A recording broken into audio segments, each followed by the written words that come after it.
Welcome to the Deep Dive. We're going deep on technical product management today. Oh, nice. Yeah, based on all the stuff that you sent over, Right. sounds pretty complex. It can be a little bit.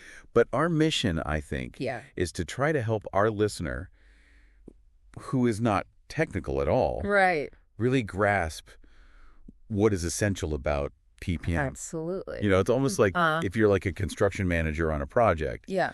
you don't necessarily need to lay every brick, Right. but you need to understand how all the parts come together. Yeah, that's a great analogy.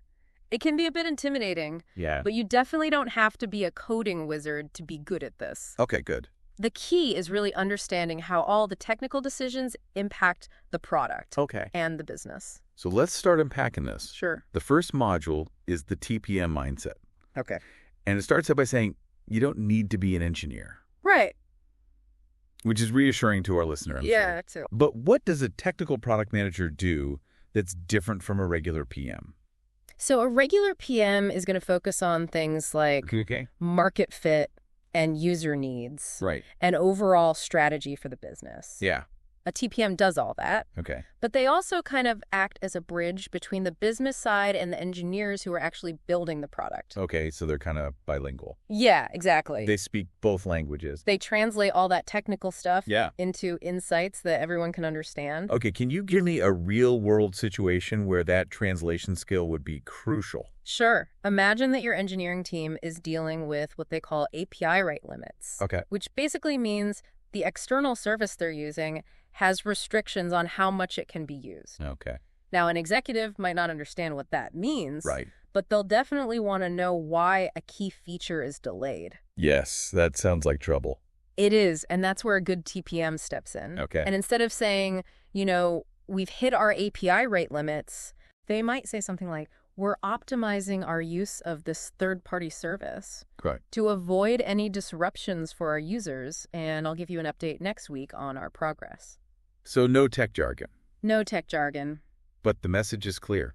It is. And it also kind of reassures that executive Right. that the problem is being handled. Yeah, so it's about being able to speak clearly to both sides. Yeah. But also about knowing enough Uh-huh. to ask the right questions. Yes. Understand what the decisions mean. Precisely. And the more fluent you are on the technical side, Yeah. the better you'll be at collaborating with those engineers. Okay. And speaking of engineers, the materials emphasized working effectively with them. Yeah. Any tips there? Well, I think it's all about respect and collaboration. Yeah. Instead of saying, I need this feature ASAP, Right. a good TPM would ask, what's the fastest way we can ship a usable version of this? Right. So speak their language. Yes, Prioritize what's doable. exactly. Respect the complexity. Exactly. And sometimes understanding those complexities Yeah. can help you avoid pitfalls that maybe a non-technical PM might miss. Okay. Give me an example. Let's say a PM wants to add real-time notifications for every user.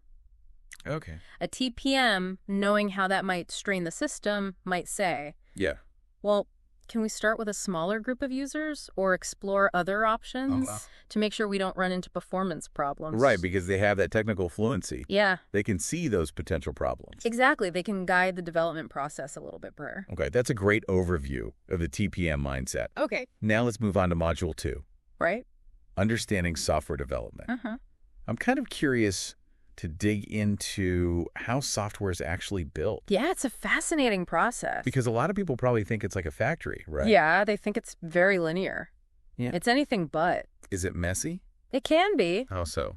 Well, think about the software development lifecycle, or SDLC. It's the whole journey from identifying a problem to designing and building the solution. Right. And testing it and deploying it. Right. But it's not a straight line, Okay. There are constant feedback loops, unexpected challenges. Sure. Priorities change, things happen. Yeah. It can get a little messy. The materials talked about bottlenecks, dependencies, Yeah. and iterative shipping. Uh-huh. Why are those so important for a TPM to understand? Because they directly impact your ability to deliver the product on time and within budget. Okay. For example, if you have a bottleneck in your testing process, Right. that can delay the entire release. Yeah. And if you have a dependency on another team, Sure. and they fall behind schedule, it creates this ripple effect. So being aware of those potential roadblocks helps the TPM get ahead of them. Exactly. And keep things moving. Exactly. And this whole iterative approach of what we call agile methodologies, it's all about embracing those uncertainties and adapting to change. Okay, so I've heard of agile. Right. How does that relate to the TPM role? Well, the key takeaways for TPMs are things like short development cycles, working in these collaborative cross-functional teams, and the ability to be flexible, adapt to feedback, change priorities quickly as needed. Right. So instead of spending months to have one big release, you're working in shorter sprints. That's right. And getting feedback all along the way. Yeah. And adjusting as you go. Right. So the materials talked about Scrum and Kanban, right, which are two popular agile frameworks. Yes. Scrum uses these fixed length sprints. Okay. And it focuses on team commitment to a set of tasks. Okay. Whereas Kanban is more about visualizing the workflow and optimizing the flow of work. It sounds like Kanban might be a better fit for highly technical teams. You know, you might be right. Yeah. Because Kanban's principles of flow, limiting work in progress, and this continuous improvement idea, it really resonates with engineers who like autonomy and control over their workflow. So it's not just about knowing agile. It's about figuring out which approach suits your team and project best. Yeah, and to really understand the developer's world, let's demystify some of these common terms. Okay. Have you ever heard of code branches? I have. Or pull requests? I've heard those thrown around. Okay. But honestly, I have no idea what they mean. Okay, well, a code branch is basically a copy of the main code base. Okay. Where developers can safely work on new features or bug fixes without disrupting the live project. So it's like a safe space. Exactly. To experiment and play around. Yes, without breaking anything. Right. Then once they've made those changes, they create a pull request, which is basically a request to merge those changes back into the main project. Okay. So they're saying, hey, I've made these improvements. Can we add these to the main project? Right. And that's where what we call CI/CD comes in. All right, that one sounds really technical. It is a little bit. Yeah. It stands for continuous integration, continuous deployment. Okay. But the main takeaway is that it automates the process of building, testing, and deploying code changes. Okay. It makes releases faster and more frequent. So instead of manually running those tests and deploying code, it just happens automatically. It's all automated, And that helps maintain quality and speed. Exactly. It's very important. Okay, so I'm imagining myself as a TPM. And I could ask a question like, are we hitting any bottlenecks in our CI pipeline? Exactly. Like I would be speaking their language. You would. You would be showing it you understand their world. Yeah. The importance of these processes. Okay, so this is starting to feel a lot less intimidating. Good. Now, what about tools? Okay. Are there specific development tools that every TPM should be familiar with? Absolutely. Think of them as your toolkit. Okay. For navigating this whole landscape. We've got Git and platforms like GitHub, which are essential for version control and collaboration. Okay. Then there's Jira, which is a popular tool for tracking tasks and progress. Okay. And Postman is a go-to for testing APIs. Okay. Which we'll talk about later. Yeah, so there are lots of tools. Yes. But as a TPM, I don't need to necessarily be an expert in all of them. No, but understanding their role. Okay. And how to leverage them for product management. Okay. That's key. That's really helpful. I feel like I'm starting to understand the mechanics of software development and how that can really help a TPM be more effective. It's all about bridging the gap between the technical and the business. And speaking of bridging the gap, our next module is on APIs. Okay. Which are the glue that holds everything together. Right. Yeah. But honestly, they still feel like a black box to me. They can be a bit mysterious. Yeah, they can be a little mysterious. I get that they connect things, but why should I, as a non-technical PM, really care about how they work? Well, APIs are really the backbone of the internet. Okay. They allow different applications to talk to each other and share information. Okay. I mean, think about it. When you check the weather on your phone, or you book a flight, or order some food, APIs are working behind the scenes to make all those things happen. So they're everywhere. They are. Okay, but can you give me like a situation Sure. where understanding APIs would make me a better PM? Okay, let's say your company is building a new mobile app.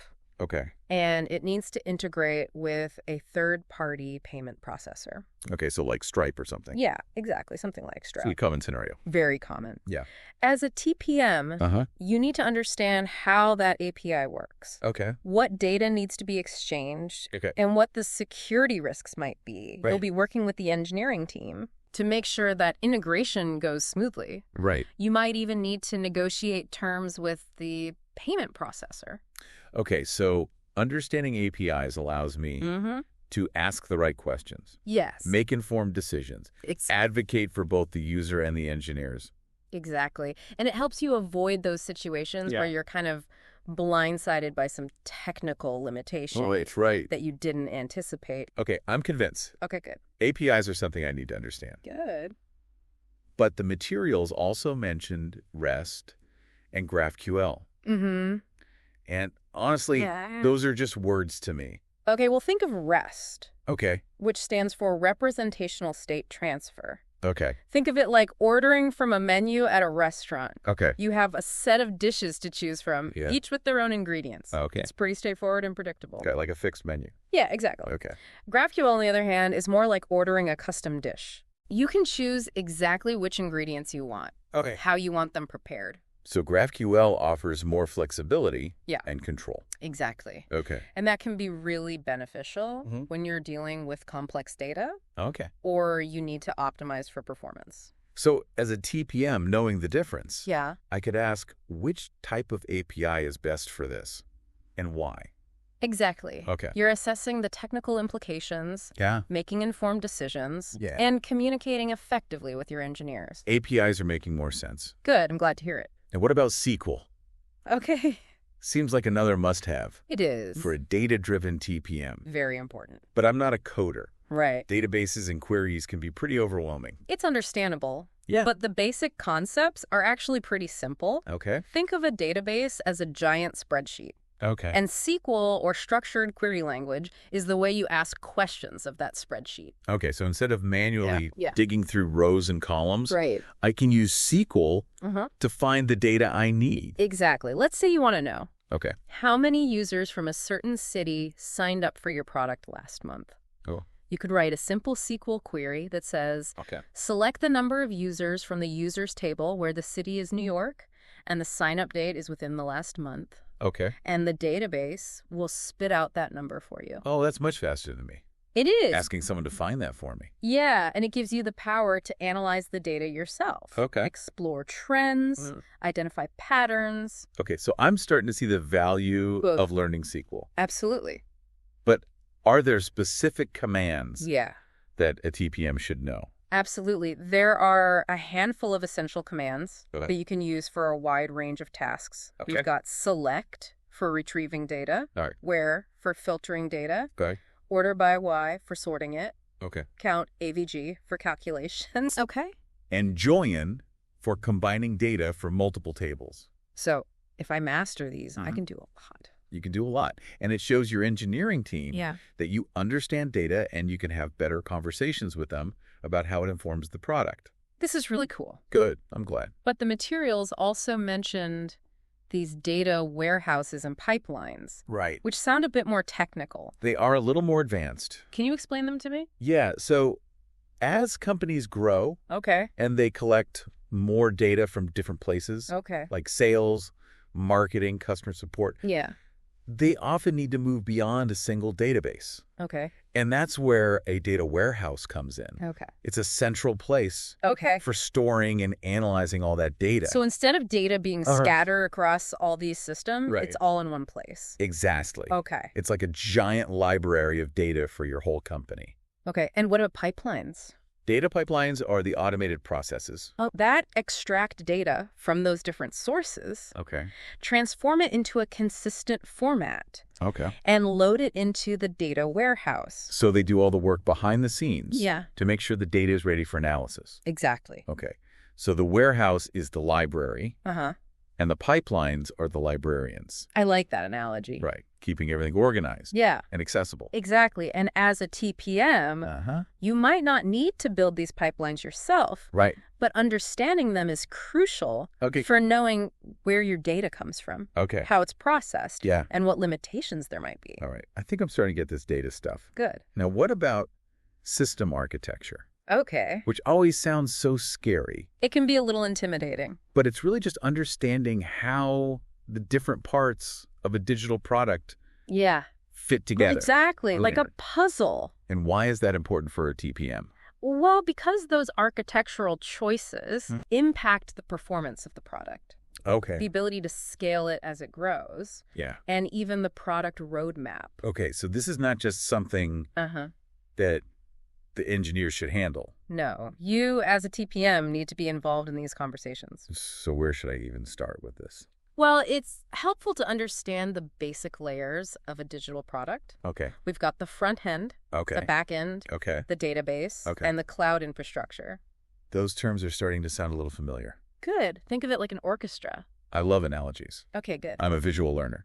The front end is what the user sees and interacts with. Okay. Like the conductor of the orchestra. Oh. The back end is where all the behind-the-scenes logic and data processing happens. Yeah. Like the orchestra itself playing the music. Okay. The database is like the sheet music storing all the information. Okay. And the cloud infrastructure is the concert hall. Right. The platform where it all comes together. Yeah, exactly. So if one part of the orchestra is off, the whole thing suffers. It does. Okay. So within these components, there are further distinctions. Right.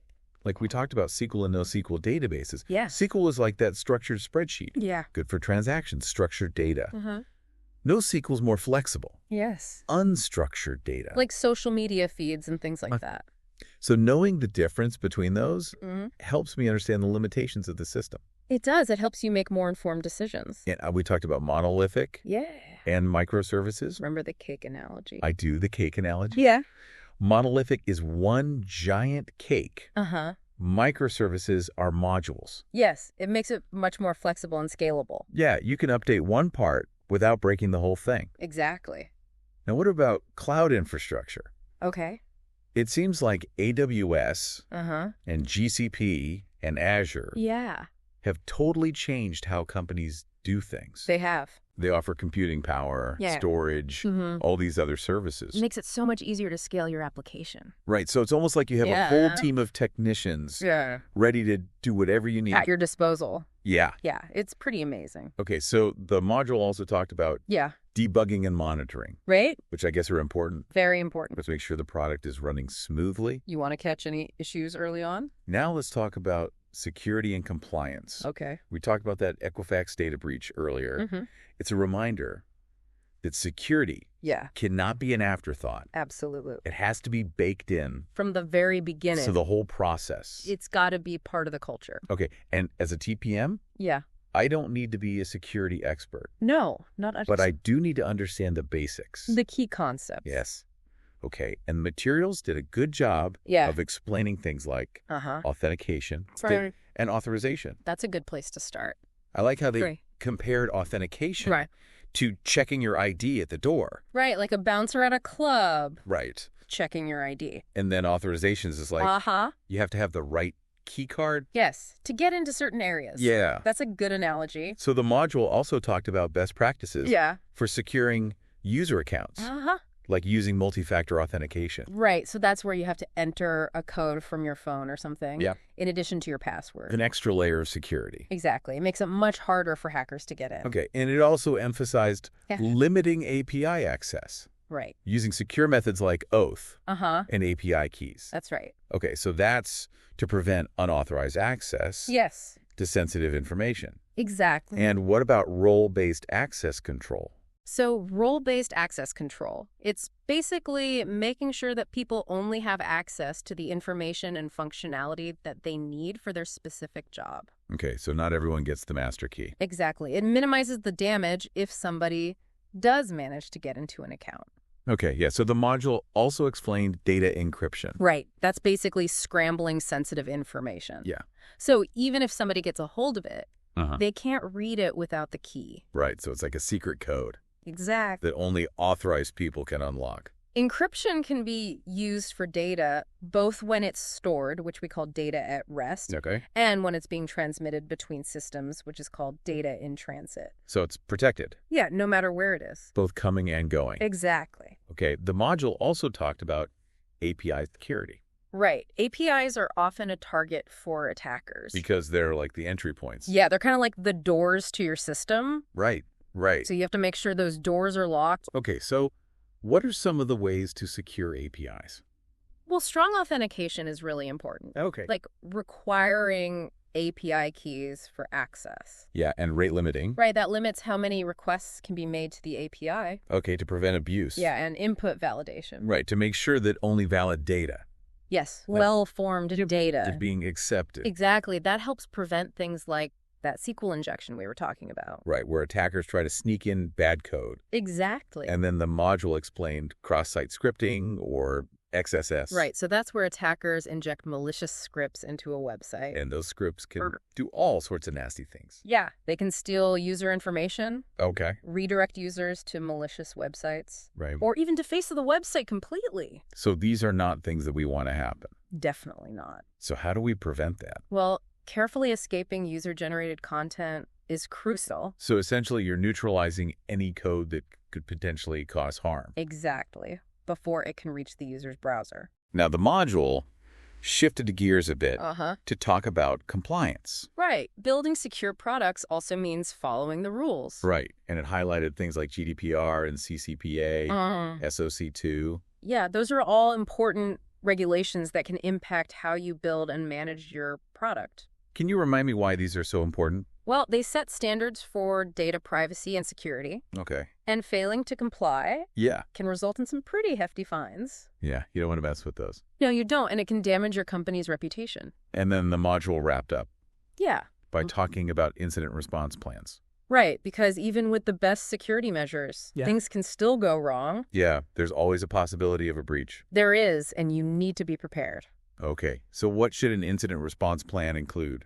Well, it should outline the steps to take if a security breach occurs. Okay. How to detect it, contain it, investigate it, and then how to resolve the issue. And notify anyone who might be affected. Absolutely. Transparency is key. Right. And then you need to figure out how to prevent it from happening again. Learn from your mistakes. Exactly. So we've covered a lot of ground in this deep dive. We really have. From APIs and SQL. System architecture, AI. Yeah, it's been a whirlwind. But I feel like I have a much better understanding now. Good. I'm glad to hear it. That's really the goal. Yeah. To empower you with the knowledge you need. To excel as a TPM. Exactly. So to our listener out there, yeah, remember a deep understanding of these technical concepts is what makes a TPM truly effective. It allows you to make better decisions, communicate more clearly with your engineering team, and ultimately build better products. It's all about bridging that gap between the technical and the business. Absolutely. And in today's world, that's more important than ever. And with AI evolving so rapidly, this field is constantly changing. It is. It's an exciting time to be a TPM. It is. So to wrap things up, keep learning, keep exploring. Never stop being curious. And never stop diving deep. That's great advice. All right. Thanks for joining us on this deep dive into technical product management. It was my pleasure. And until next time. Yeah. Keep on learning.